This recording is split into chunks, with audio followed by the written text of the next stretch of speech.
Tillu square సినిమాతో గతేడాది 100 కోట్ల క్లబ్లో చేరాడు star boy Siddhu Jonnalagadda. Tillu square success ఇచ్చిన జోష్లో సిద్ధు ప్రస్తుతం 2 సినిమాలను లైన్లో పెట్టాడు. వాటిలో ఒకటి బొమ్మరిల్లు భాస్కర్ దర్శకత్వంలో చేస్తున్న జాక్ మూవీ కాగా, మరొకటి నీరజకోన దర్శకురాలుగా పరిచయం అవుతూ చేస్తున్న తెలుసు కదా.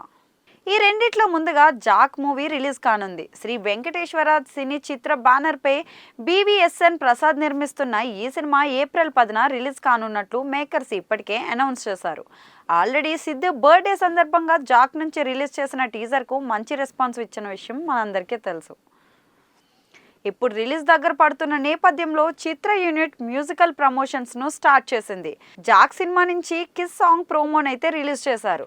అయితే అన్ని సాంగ్స్ లా పాటల్లోని పల్లవిని ప్రోమోగా రిలీజ్ చేయకుండా ఒక రొమాంటిక్ సీన్ అయితే రిలీజ్ చేశారు.